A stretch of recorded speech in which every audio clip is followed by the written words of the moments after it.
Good morning, students. ನಾನು last ಕ್ಲಾಸ್ನಾಗ nature of business risk explain ಮಾಡಿದ್ವಿ. Today I am going to explain you the causes of the business risks.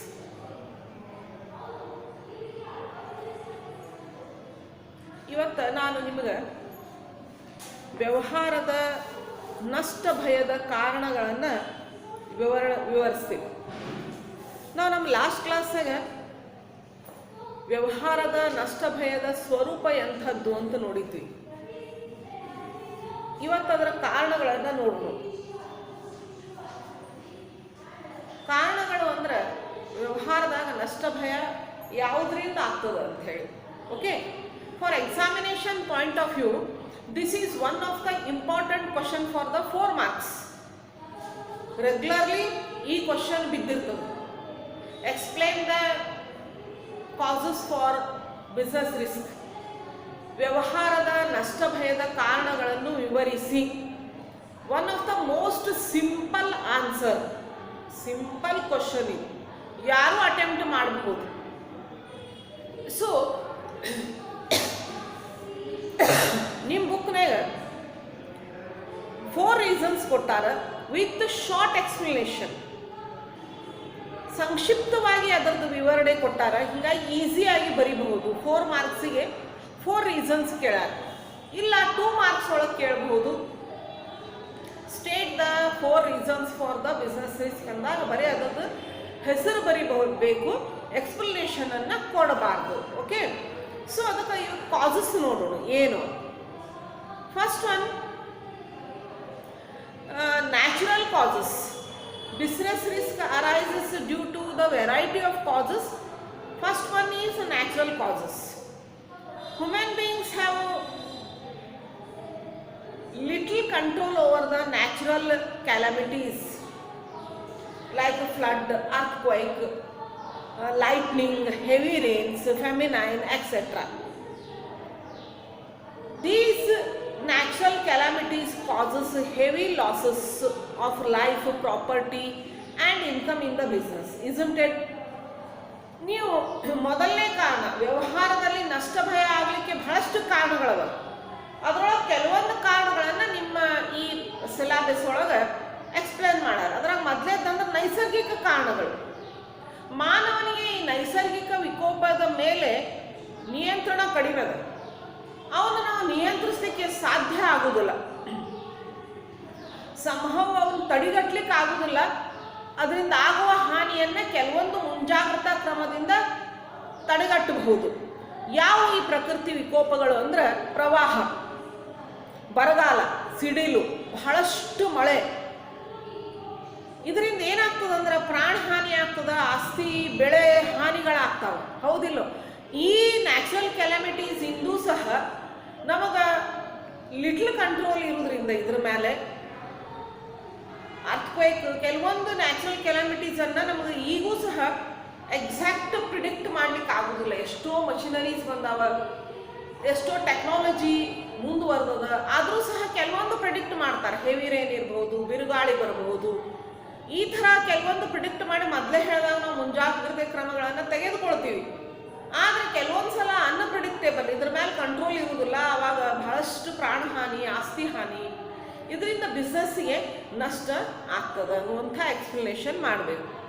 Second one, human causes. Human causes include such unexpected events like dishonesty, carelessness towards employees, stoppage of work due to the power failure, strikes, rights, management inefficiency, etc. ಏನಂದ್ರೆ ಎರಡನೇದ್ದು ಮಾನವ ಕಾರಣಗಳು. ಈ ಮಾನವ ಕಾರಣಗಳು ಯಾವುವು ಅಂದ್ರೆ, ಒಂದು ಬಿಸ್ನೆಸ್ ಆರ್ಗನೈಸೇಷನ್ ಒಳಗೆ ಮಾನವರು ಕೆಲಸಕ್ಕೆ ಬೇಕೇ. ಹ್ಯೂಮನ್ ಬೀಯಿಂಗ್ಸ್ ನೆಸಸರಿ ಅದ. ನೀವು ಎಷ್ಟೇ ಮೆಕ್ಯಾನಿಸಮ್ ಯೂಸ್ ಮಾಡಿಕೊಂಡ್ರೂ ಸಹ ಮ್ಯಾನ್ ಪವರ್ ಬೇಕೇ.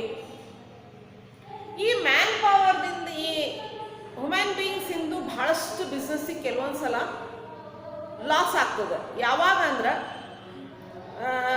ಡಿಸ್ಹಾನೆಸ್ಟಿ,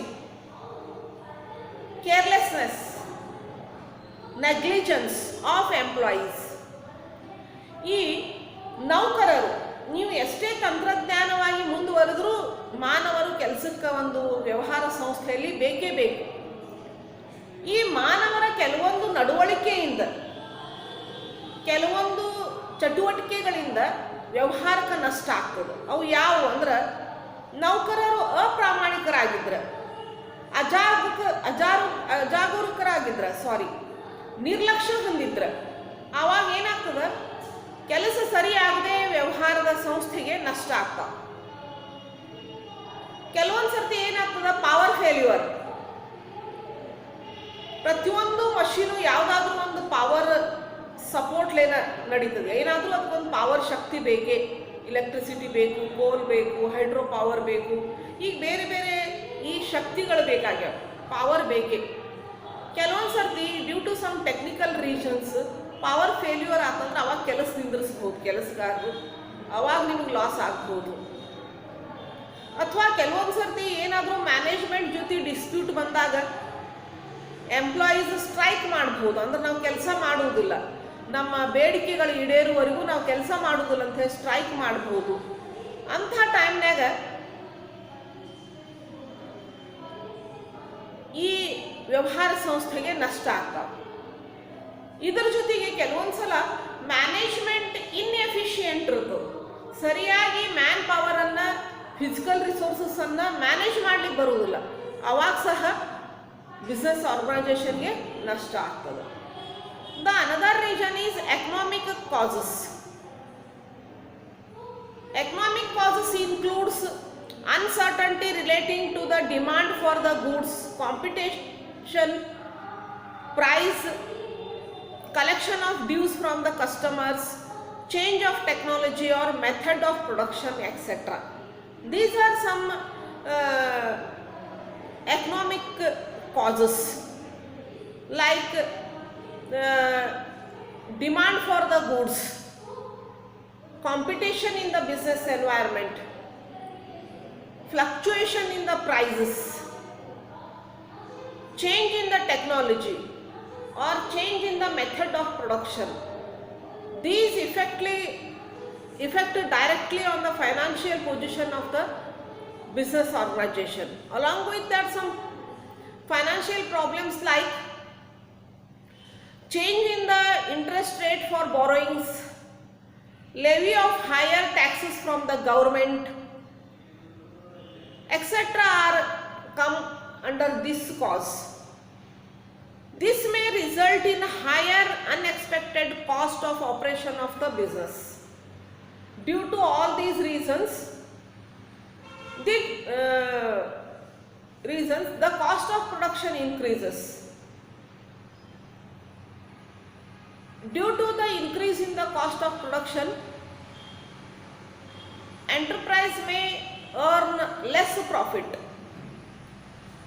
because cost of production increases the price of the product. Okay, so next one, ಆರ್ಥಿಕ ಕಾರಣಗಳು.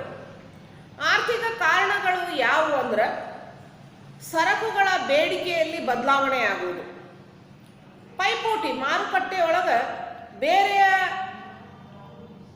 ವ್ಯಾಪಾರಸ್ಥರಿಂದ ಅಥವಾ ವ್ಯವಹಾರಸ್ಥರಿಂದ ಪೈಪೋಟಿ, ಬೆಲೆ, ವಸ್ತು, ಸರಕು, ಸೇವೆಗಳ ಬೆಲೆಯಲ್ಲಿ ಬದಲಾವಣೆ, ಹೆಚ್ಚು ಕಡಿಮೆ ಆಗುವುದು, ಗ್ರಾಹಕರಿಂದ ಬರಬೇಕಾದ ಪಾವತಿ ಅಥವಾ ಬಾಕಿ. ಏನಪ್ಪ ಇದು ಅಂದ್ರೆ, ಈ ನಮ್ಮ ಬಿಸ್ನೆಸ್ ವರ್ಲ್ಡ್ ಒಳಗೆ ಒಂದು ಈ ಕ್ರೆಡಿಟ್ ಸಿಸ್ಟಮ್ ಅದ, ಉದ್ರಿ. ಈ ಕ್ರೆಡಿಟ್ ಸಿಸ್ಟಮ್ ಹೆಂಗಂದ್ರೆ, ಪ್ರೊಡ್ಯೂಸರ್ಸ್ ಹೋಲ್ಸೇಲರ್ಸಿಗೆ ಕೊಡ್ತಾರೆ 10 to 15 days, nearly up to 1 month to 3 months. ಅಂದ್ರೆ ನೀವು ಈ ಪರ್ಚೇಸ್ ಮಾಡ್ಬೋದು, ಹಾಫ್ ರೇಟೋ ಸಮವು ಅಡ್ವಾನ್ಸ್ ಕೊಟ್ಟು ರಿಮೈನಿಂಗ್ ಅಮೌಂಟಿಗೆ ಅವ್ರು ಟೈಮ್ ಕೊಟ್ಟಿರ್ತಾರೆ. ನಾವು ಇದನ್ನು ಹೋಲ್ಸೇಲರ್ಸ್ ರಿಟೇಲರ್ಸಿಗೆ ಕೊಡ್ತಾರೆ, ರಿಟೇಲರ್ಸ್ ನಮ್ಮ ಕಸ್ಟಮರ್ಸಿಗೆ ಕೊಡ್ತಾರೆ. ನಾವು ಎಷ್ಟೋ ಸಲ ನೋಡಿರ್ತೀವಿ, ಸ್ಯಾಲ್ರಿಡ್ ಪರ್ಸನ್ ನಿಮ್ಮ ಮನೆ ಹತ್ರ ಲೊಕ್ಯಾಲಿಟಿ ಒಳಗೆ ಯಾವ್ದಾರ ಒಂದು ಗ್ರೋಸರಿ ಶಾಪ್ ಇತ್ತಂದ್ರೆ ನಾವು ಅಲ್ಲೇ ಮಂತ್ಲಿ ಕ್ರೆಡಿಟ್ ಬೇಸ್ ಮೇಲೆ ತೊಗೋತೀವಿ, ಸ್ಯಾಲ್ರಿ ಬಂದ್ಮೇಲೆ ಅಮೌಂಟ್ ಪೇ ಮಾಡ್ತೀವಿ. ಈ ಥರದೊಂದು ಈ ಉದ್ರಿ ಸಿಸ್ಟಮ್ ಅದ ನೋಡ್ರಿ. ಇದು ಜಗತ್ತಿನೊಳಗೆ ಎಲ್ಲ ಕಡೆನೂ ಅದ. ಇದು ಟ್ರೇಡ್ ಕ್ರೆಡಿಟ್ ಅಂತ ಕರೀತಾರೆ. ಇದು ರಾ ಮಟೀರಿಯಲ್ ಸಪ್ಲೈ ಮಾಡುವವರು ಪ್ರೊಡ್ಯೂಸರ್ಸಿಗೆ ಈ ಥರ ಕ್ರೆಡಿಟ್ ಫೆಸಿಲಿಟಿ ಕೊಟ್ಟಿರ್ತಾರೆ. ಇದಕ್ಕೆ ಯಾವುದೇ ಇಂಟ್ರೆಸ್ಟ್ ಅದು ಏನೂ ಇರುವುದಿಲ್ಲ. ಮತ್ತು ಇದಕ್ಕೆ ಯಾವುದೇ ಸೆಕ್ಯೂರಿಟಿಯನ್ನು ತಗೊಂಡಿರಂಗಿಲ್ಲ. On the basis of the truth, ಅಂದ್ರೆ ನಿಮ್ಮ ಇಬ್ಬರ ನಡುವಿನ ಒಂದು ವಿಶ್ವಾಸ, ಅದ್ರ ಮೇಲೆ ಈ ಥರ ಕ್ರೆಡಿಟ್ ಕೊಟ್ಟಿರ್ತಾರೆ. ಆದರೆ ಸಮ ಕಸ್ಟಮರ್ಸ್ ಕಡೆಯಿಂದ ಈ ಕ್ರೆಡಿಟ್ ಕಲೆಕ್ಷನ್ ಆಗಲಿಲ್ಲ. ಈಗ ಸಪೋಸ್ ಒಂದು ರಿಟೇಲ್ ಶಾಪ್ ಅದ, ನೀವು ಅವ್ರಿಗೆ ಕ್ರೆಡಿಟ್ ಬೇಸ್ ಮೇಲೆ ಹೋಲ್ಸೇಲರ್ ಸಾಮಾನು ಕೊಟ್ಟಾರೆ, ನೀವು ನೋಡ್ತೀರಿ ಇನ್ಮೇಲೆ ಹೊರಗೆ ಎಲ್ಲ ಕಡೆ ಲಕ್ಷ ಕೊಡಬೇಕು. ನೀವು ಅಂಗಡಿಗೆ ಹೋದಾಗ ಅಲ್ಲೇ ಹೋಲ್ಸೇಲರ್ಸ್ ವ್ಯಾನ್ಗಳು ಬಂದು ಸಾಮಾನು ರಿಟೇಲ್ ಶಾಪ್ನೊಳಗೆ ಇಳಿಸ್ತಿರ್ತಾರೆ. ಅವರು ಸಾಮಾನು ಇಳಿಸಿ ಹೋಗಿ next week after 10 days 15 days ಬಂದಮೇಲೆ ಅಮೌಂಟ್ ಕಲೆಕ್ಟ್ ಮಾಡ್ತಾರೆ. ಅವಾಗ ಏನಾದರೂ ಕರೆಕ್ಟ್ ಟೈಮಿಗೆ ಈ ರಿಟೇಲರ್ಸ್ ಅಮೌಂಟ್ ಕೊಡದೇ ಇದ್ರೆ ಅಷ್ಟು ಅಮೌಂಟ್ ಕಲೆಕ್ಟ್ ಆಗದೆ ಅಥವಾ ಸಂಭವ ಒಂದೊಂದ್ಸಲ ಅಂಗಡಿ ಬಂದ್ ಮಾಡ್ಕೊಂಡು ಹೋಗಿಬಿಟ್ರು ಅನ್ನೋಯಿಂಗ್ಲಿ ಯಾವುದೇ ಸೆಕ್ಯೂರಿಟಿಯನ್ನು ತೊಗೊಂಡಿರಂಗಿಲ್ಲ.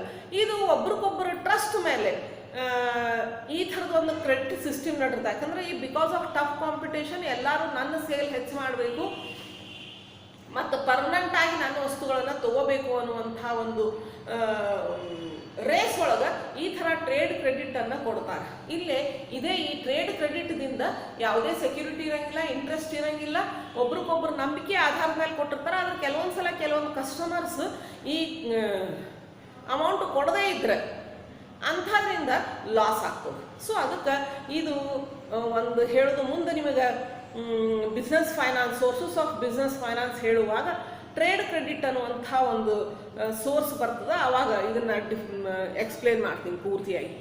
ಸೆಕೆಂಡ್ ಇಯರ್ಗೂ ಅದು ಬಿಸ್ನೆಸ್ ಫೈನಾನ್ಸ್ ಮ್ಯಾನೇಜ್ಮೆಂಟ್ ಅಂತ ಅವಾಗೂ ಹೇಳ್ಬೋದು. ಸೊ ಈ ಥರ. ಆಮೇಲೆ ಸಾಲದ ಮೇಲಿನ ಬಡ್ಡಿ ದರ ಹೆಚ್ಚಳ, increase in the interest rate on borrowings. ಈಗ ನೀವು ಪೇಪರ್ನಾಗ ಎಲ್ಲ ಕಡೆ ನೋಡ್ತಿರ್ತೀರಿ, RBIದವರು ಇಂಟ್ರೆಸ್ಟ್ ರೇಟ್ ಹೆಚ್ಚು ಮಾಡಿದ್ರು. ಅವ್ರಿಗೆ central bank of India is RBI, reserve bank of India. ಅದು ಇಂಟ್ರೆಸ್ಟ್ ರೇಟನ್ನು ಎಲ್ಲ ಕಮರ್ಷಿಯಲ್ ಬ್ಯಾಂಕ್ಸು ಎಲ್ಲ ಬ್ಯಾಂಕ್ಸಿಗೆ ಫಿಕ್ಸ್ ಮಾಡ್ತದೆ. Interest rates for savings and for loans. So ಈ ಲೋನ್ ಒಳಗೆ ಬಡ್ಡಿ ದರ ಏನಾದರೂ ಹೆಚ್ಚು ಕಡಿಮೆ ಆದರೆ, ಹೆಚ್ಚಾದ್ರೆ ಲಾಸು, ಕಡಿಮೆ ಆದ್ರೆ ಪ್ರಾಫಿಟ್. ಇದು ಒಂದು ರೀಸನ್. ಇದು ಅನ್ಕಂಟ್ರೋಲೇಬಲ್. ಇದು ಯಾವುದೇ ಬಿಸ್ನೆಸ್ ಆರ್ಗನೈಸೇಷನ್ ಕೈಯಾಗಿರೋಂಗಿಲ್ಲ. On the basis of the economic condition of the country ಈ ಇಂಟ್ರೆಸ್ಟ್ ರೇಟ್ ಹೆಚ್ಚು ಕಡಿಮೆ ಆಗ್ತಿರ್ತಾವೆ. ಆಮೇಲೆ ಟ್ಯಾಕ್ಸೇಷನ್, ಟ್ಯಾಕ್ಸ್ ನೋಡ್ರಿ ಹೆಚ್ಚು ಕಡಿಮೆ ಮಾಡ್ತಿರ್ತಾರೆ. ನೀವು ನೋಡ್ತಿರ್ಬೇಕು, earlier before introduction of the GST ಭಾಳಷ್ಟು ಟ್ಯಾಕ್ಸಸ್ ಇತ್ತು ಬಿಸ್ನೆಸ್ ಪರ್ಸನ್ಸಿಗೆ. ಸೇಲ್ಸ್ ಟ್ಯಾಕ್ಸ್ ಇತ್ತು, ಆಕ್ಟ್ರಾಯ್ ಇತ್ತು, ಈ ಥರದ ಬಹಳಷ್ಟು ಟ್ಯಾಕ್ಸನ್ನು ಕಟ್ಟಬೇಕಾಗ್ತಿತ್ತು. ಆ ಟ್ಯಾಕ್ಸ್ ರೇಟ್ ಒಳಗೆ ಹೆಚ್ಚು ಕಡಿಮೆ ಆಗ್ತಿತ್ತು. ಈಗ GST ಒಂದೇ ಟ್ಯಾಕ್ಸ್ ಅದ ನಮ್ಮಲ್ಲಿ. ಅದಕ್ಕೆ ಗೂಡ್ಸ್ ಸರ್ವಿಸ್ ಟ್ಯಾಕ್ಸ್ ಅಂತ ನೀವು ನೋಡ್ತಿರ್ತೀರಿ. ಈ ಟ್ಯಾಕ್ಸ್ ಒಳಗೂ ಪ್ರತಿಯೊಂದು ಟೈಪ್ ಆಫ್ ಗೂಡ್ಸಿಗೂ ಬೇರೆ ಬೇರೆ ಗೂಡ್ಸ್ ಆ್ಯಂಡ್ ಸರ್ವಿಸಿಗೆ ಬೇರೆ ಬೇರೆ ಪರ್ಸೆಂಟೇಜ್ ಟ್ಯಾಕ್ಸ್ ಅದ. ಬಿಕಾಸ್ ಆಫ್ ಸಮ್ ರೀಸನ್ಸ್ ಗೌರ್ಮೆಂಟ್ದವ್ರು ಅದನ್ನು ಹೆಚ್ಚು ಕಡಿಮೆ ಮಾಡ್ತಿರ್ತಾರೆ. ಹೆಚ್ಚು ಮಾಡಿದ್ರೆ ಲಾಸ್, ಕಡಿಮೆ ಮಾಡಿದ್ರೆ ನಿಮ್ಗೆ ಪ್ರಾಫಿಟ್ ಆಗ್ತದೆ. ಈ ಥರ ಟ್ಯಾಕ್ಸೇಷನ್ ಸಿಸ್ಟಮು ಒಂದು ಈ ಎಕನಾಮಿಕ್ ಕಾಸ್ ಬಿಸ್ನೆಸ್ ರಿಸ್ಕಿಗೆ ಅಂತ ಹೇಳಿ ನೀವು ಹೇಳ್ಬೋದು. ಈ ಥರ ಟ್ಯಾಕ್ಸ್ ಇರ್ಬೋದು ಮತ್ತು ಗೌರ್ಮೆಂಟ್ ಸಮ್ ಪಾಲಿಸೀಸ್ ಇರ್ಬೋದು. ಇವು ಸಹ ಕೆಲವೊಂದು ಅನ್ಎಕ್ಸ್ಪೆಕ್ಟೆಡ್ ಉತ್ಪಾದನಾ ವೆಚ್ಚವನ್ನು ಇವು ಹೆಚ್ಚು ಮಾಡ್ತಾವೆ. ಉತ್ಪಾದನಾ ವೆಚ್ಚ ಹೆಚ್ಚು ಮಾಡಿದ್ರೆ ಲಾಸ್ ಹೆಂಗ್ರಿ ಅಂದ್ರೆ, ಉತ್ಪಾದನಾ ವೆಚ್ಚ ಹೆಚ್ಚಾತಂದ್ರೆ ಸರಕು ಸೇವೆಗಳ ಬೆಲೆ ಹೆಚ್ಚಾಗ್ತದೆ. ಬೆಲೆ ಹೆಚ್ಚಾದಾಗ ಆಟೋಮೆಟಿಕ್ಲಿ ಲಾಭದ ಅಂಶವೂ ಸಹ ಕಡಿಮೆ ಆಗ್ತದೆ. ಸೊ ಈ ಥರ ಆರ್ಥಿಕ ಕಾರಣಗಳು ಹೌದು. ಇನ್ನೊಂದು ಲಾಸ್ಟ್ಲಿ ಇತರೆ ಕಾರಣಗಳು, ಅದರ್ ಕಾಸಸ್. ಬೇರೆ ಕಾರಣಗಳನ್ನು ನಾವು ಶಾರ್ಟ್ ಆಗಿ ಎಕ್ಸ್ಪ್ಲೇನ್ ಮಾಡೋದು. Other causes are unforeseen event like political disturbances, mechanical failures such as bursting of boiler, fluctuation in exchange rates etc. lead to the possibility of business risk. ಇಲ್ಲೇ ಇತರ ಕಾರಣಗಳನ್ನು explain ಮಾಡ್ಯಾರ. ಅವು ಯಾವ ಅಂತ ಒನ್ ಬೈ ಒನ್ ಎಕ್ಸ್ಪ್ಲೇನ್ ಮಾಡ್ತೀನಿ ನಾನು. ರಾಜಕೀಯ ಅಶಾಂತಿ, ಬಾಯ್ಲರ್ ಸ್ಫೋಟದಿಂದ ಯಾಂತ್ರಿಕ ವೈಫಲ್ಯಗಳು, ವಿನಿಮಯ ದರದಲ್ಲಿ ಬದಲಾವಣೆ. 3 ಕೊಟ್ಟಾರ ನಿಮ್ಗೆ ಇತರೆ ಕಾರಣಗಳ ಒಳಗೆ. But these are main reasons also. Political disturbances. India ಒಂದು ಡೆಮೋಕ್ರೆಟಿಕ್ ಕಂಟ್ರಿ. ಇಲ್ಲೇ ಬಿಸ್ನೆಸ್ ವರ್ಲ್ಡ್ ಮೇಲೆ ಈ ಪೊಲಿಟಿಕಲ್ ಇನ್ಫ್ಲೂಯೆನ್ಸ್ ಭಾಳ. ಏನಾದರೂ ಪೊಲಿಟಿಕಲ್ ಡಿಸ್ಟರ್ಬೆನ್ಸ್ ಆಯ್ತು ಅಂದ್ರೆ ಪಾರ್ಟೀಸ್ ಚೇಂಜ್ ಆದವು. ನೀವು ನೋಡ್ತಿರ್ತೀರಿ, ಎವ್ರಿ ಡೇ ನ್ಯೂಸ್ ನೋಡ್ಬೇಕು. ನಾ ಯಾವಾಗಲೂ ಒಂದು ಮಾತು ಹೇಳ್ತೀನಿ, ಕಾಲೇಜಿಗೆ ಬಂದಮೇಲೆ ಬರೇ ನಾವೊಂದು ಮುಂಜಾನೆ ನಂದೇನದಪ್ಪ, ನಾ ಕಾಲೇಜ್ ಸ್ಟೂಡೆಂಟ್ಸು ಮುಂಜಾನೆ ಹೇಳೋದು, ಸ್ವಲ್ಪ ಕಾಲೇಜ್ಗೆ ಹೋಗೋದು, ಓದೋದು, ಮತ್ತು ಮನೆಗೆ ಬರೋದು, ಇಷ್ಟು ಮೊಬೈಲ್ ನೋಡೋದು, ಇಷ್ಟ ಅಂತ ತಿಳ್ಕೊಬಾರ್ದು.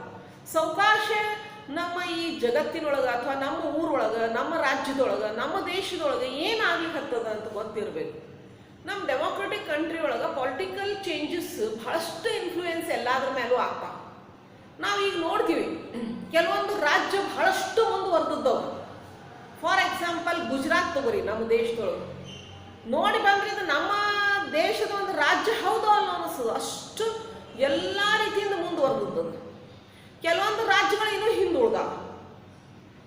ಯಾಕಂದ್ರೆ ಪಾಲಿಟಿಕಲ್ ಲೀಡರ್ಶಿಪ್ ಅಲ್ಲಿ ಸರಿ ಇಲ್ಲ ಅಂತ ಹೇಳಿ, ಅಥವಾ ಮೇಲಿಂದ ಮೇಲೆ ಪೊಲಿಟಿಕಲ್ ಸ್ಟೆಬಿಲಿಟಿ ಇಲ್ಲ, ಮೇಲಿಂದ ಮೇಲೆ chief ministers political parties change ಆಗ್ತಿರ್ತಾವ. ಅಂತ ಟೈಮ್ನಾಗ ಪೊಲಿಟಿಕಲ್ ಸ್ಟೆಬಿಲಿಟಿ ಇರಲಿಲ್ಲ ಅಂತಂದ್ರೆ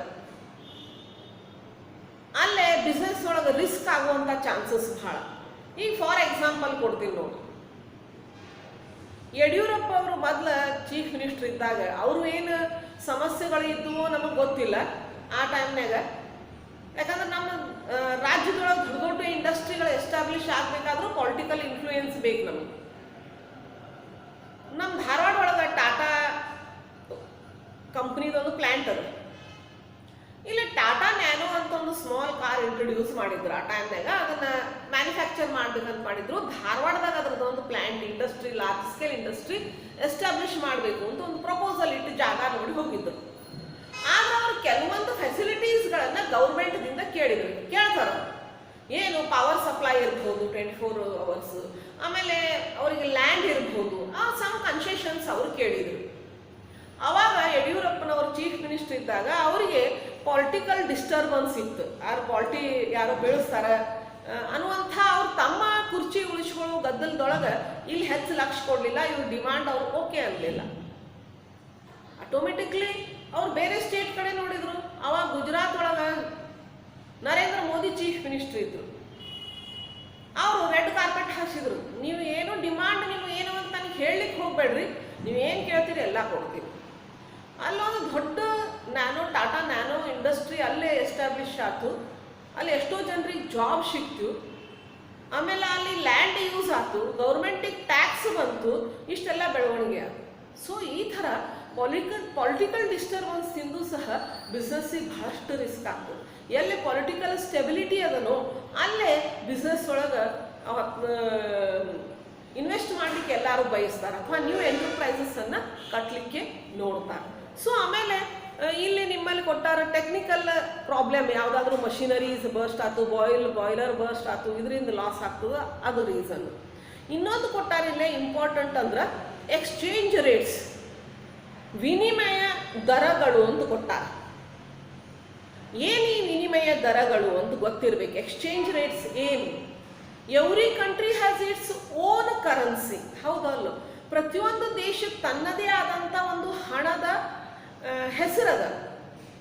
ಈಗ ನಮ್ಮ ಇಂಡಿಯನ್ಸಿಗೆ ರುಪೀಸ್ ಇದ್ರೆ, ಅಮೇರಿಕಾದಾಗ dollar, England pound. International market ಒಳಗೆ ಈ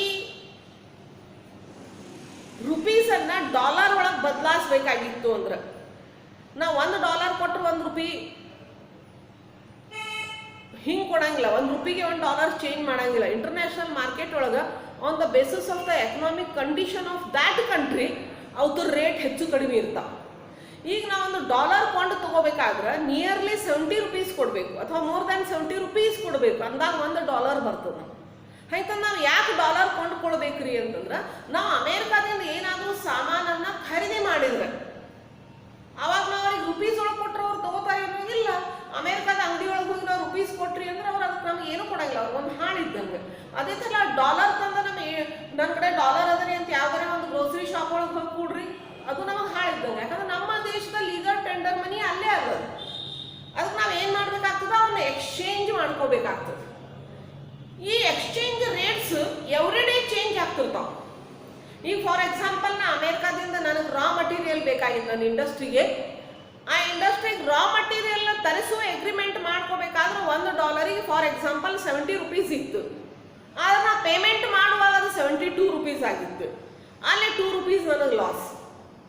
ಈ ಥರ ಎಕ್ಸ್ಚೇಂಜ್ ರೇಟ್ ಒಳಗೆ ಫ್ಲಕ್ಚುಯೇಷನ್ದಿಂದೂ ಸಹ ಬಿಸ್ನೆಸ್ಸಿಗೆ ಲಾಸ್ ಆಗುವಂಥ ಚಾನ್ಸಸ್ ಇರ್ತಾವೆ. ಎಕ್ಸ್ಚೇಂಜ್ ರೇಟ್ ಕಡಿಮೆ ಆದ್ರೆ ಪ್ರಾಫಿಟ್ ಆಗ್ತಾವೆ. ಫಾರ್ ಏನಾದರೂ ಹೆಚ್ಚಾಗಿತ್ತು ಅಂತಂದ್ರೆ ಅಥವಾ ರುಪೀಸ್ ವ್ಯಾಲ್ಯೂ ಕಡಿಮೆ ಆಗಿತ್ತು ಇಂಟರ್ನ್ಯಾಷನಲ್ ಮಾರ್ಕೆಟ್ ಅಂದ್ರೆ ಲಾಸ್ ಆಗ್ತಾವೆ. ಈ ಎಕ್ಸ್ಚೇಂಜ್ ರೇಟ್ ಎಲ್ಲ ನಾವು ನಾಳೆ ಎಕನಾಮಿಕ್ಸ್ ಒಳಗೆ, ಅಕೌಂಟೆನ್ಸಿ ಒಳಗೆ ಮತ್ತು ಬಿಸ್ನೆಸ್ ಸ್ಟಡಿ ಒಳಗೂ ನಾವು ಸೋರ್ಸಸ್ ಆಫ್ ಬಿಸ್ನೆಸ್ ಫೈನಾನ್ಸ್ ಕಲಿಯುವಾಗ ಕಲಿತೀವಿ. Okay, these are some reasons for business risk. ಯಾವ ನೋಡಿದ್ವಿ causes for business risk? For examination point of view, this is one of the important question. The question is like, explain the causes for business risk. ವ್ಯವಹಾರದ ನಷ್ಟ ಭಯದ ಕಾರಣಗಳನ್ನು ವಿವರಿಸಿ. 4 marks ಒಳಗೆ ಮೇಲಿಂದ ಮೇಲೆ ಬೀಳುವಂಥ ಒಂದು ಪ್ರಶ್ನೆ. 4 ಕಾರಣ ಬರೀಲೇಬೇಕು, ಯಾಕಂದ್ರೆ 4 ರೀಸನ್ ಕಾಸಸ್ ಕೊಟ್ಟಾರೆ. First one natural causes like natural calamities, flood, heavy rain, lightning, earthquake, famine etcetera. Human causes, dishonesty, negligence, carelessness of the employees, stoppage of the work due to the power supply and all that women causes ಕೊಡಬೇಕು. ಆಮೇಲೆ economic causes ಒಳಗೆ change in the demand, change in technology, competition, price, change in the interest rate of the borrowings, change in the tax rates, ಇವನ್ನೆಲ್ಲ reason ಅದಕ್ಕೆ ಕೊಡಬೇಕು. Other causes ಒಳಗೆ ಇಲ್ಲಿ 3 cause ಕೊಟ್ಟಾರ: political disturbances, mechanical failures and exchange rates etcetera. ಈ ಥರ ಕಾಸ್ ಕೊಟ್ಟು ಯಾವ ಥರ ಲಾಸಸ್ ಆಗ್ತಾವೆ ಅದರಿಂದ ಅಂತ ಹೇಳಿ ಬರಿಬೇಕು. ಓಕೆ, ನಿಮಗೆ ನಾ ಭಾಳಷ್ಟು ಫಸ್ಟ್ ಇಯರ್ ಸ್ಟೂಡೆಂಟ್ಸಿಗೆ ಹೇಳ್ತೀನಿ, ನೀವು ನನ್ನ ಕ್ಲಾಸ್ ನೋಡಿದ ಮೇಲೆ ಥಂಬ್ ತೋರಿಸ್ರಿ, ಅದರೊಳಗೆ ಇರ್ತದೆ, ಅಥವಾ ಓಕೆ ಅಂತ ಬರೋದು ನಿಮ್ಮ ಅಟೆಂಡೆನ್ಸ್ ತೋರಿಸ್ರಿ ಅಂತ. ಎಷ್ಟೋ ಜನ ಇನ್ನೂ ಏನೂ ಮಾಡ್ಲಿಕ್ಕತ್ತಿಲ್ಲ. ಈ ಥರ ಮಾಡಿದ್ರೆ ಅಟೆಂಡೆನ್ಸ್ ಹಾಕ್ಲಿಕ್ಕೆ ಬರೋಂಗಿಲ್ಲ. ಮತ್ತು ತಲೆ ಒಳಗಿತ್ತು ಎಕ್ಸಾಮ್ ಇಲ್ದಾನೆ ಈ ಸಲ ನೀವು ಪಾಸ್ ಮಾಡ್ತಾರಂದ್ರೆ ಅದನ್ನು ತಲೆ ಒಳಗಿನ ತೆಗೆದು ಬಿಡ್ರಿ. ನೀವು ಓದದೆ ಪಾಸ್ ಆಗಿ ಬಂದ್ರಿ ಅಂದ್ರೆ ಸೆಕೆಂಡ್ ಇಯರ್ ನಿಮ್ಗೆ ಏನೂ ತಿಳಿಯಂಗಿಲ್ಲ, ಡೆಫಿನೆಟ್ ಸೆಕೆಂಡ್ ಇಯರ್ ಫೇಲ್ ಆಗೇ ಆಗ್ತೀರಿ. ಅದಕ್ಕೆ ಟೆಕ್ಸ್ಟ್ ಬುಕ್ ತೊಗೊರಿ, ಪ್ಲೀಸ್ ಓದ್ರಿ. Okay, take care.